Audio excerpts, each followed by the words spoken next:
An update from meteorologist Becca Birdsall. It actually made landfall in the Bahamas. Yeah, that's right. As of about 20 minutes ago, next it's headed towards southeast Florida, which includes West Palm Beach.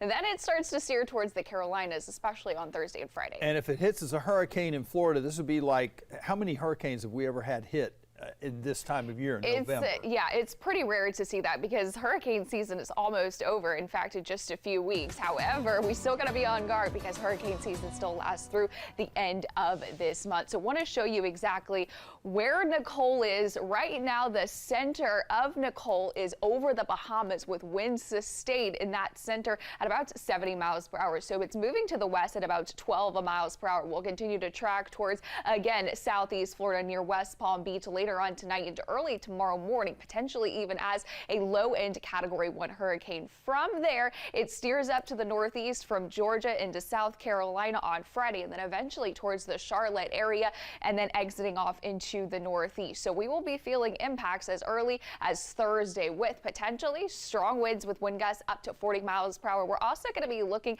at steady rain, heavy at times. So we could be looking at the possibility of some flooding, especially up for the mountains into the foothills. That's where it looks like our greatest rain totals will be. River flooding also possible. Again, those strong winds that could potentially knock down trees and knock down power lines. And we're also looking at a severe weather threat, including a tornado, especially from Mecklenburg County to the east. So we do have some new data and want to show you that latest timing that we're looking at. Thursday starts off dry and cloudy, also breezy. We'll see rain start to move in towards the late afternoon for some counties, and then really ramping up towards the evening, nighttime, and into the overnight hours for your Friday with pockets of heavy rain possible. Now it looks like we can see some breaks in between the rain. Doesn't look like Friday is going to be a complete washout, but it's here where we could see even a few breaks of sunshine warming us up into the mid 70s. Atmosphere gets a little bit unstable, so we could potentially see some severe weather later on for Friday afternoon, with rain continuing at least until Friday evening, then pulling up into the northeast. Rainfall outlook, it's looking still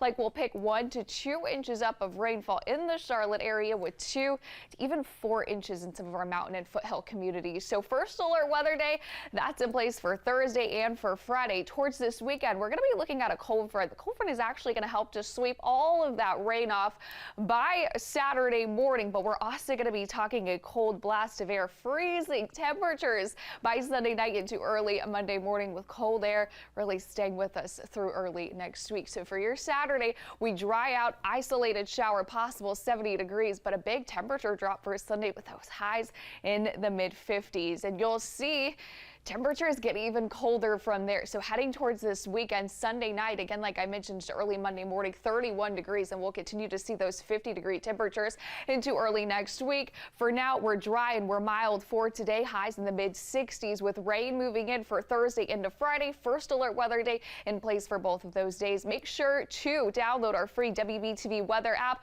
We'll give you the latest track of Tropical Storm Nicole. Plus, you can track those rain showers and storms in real time.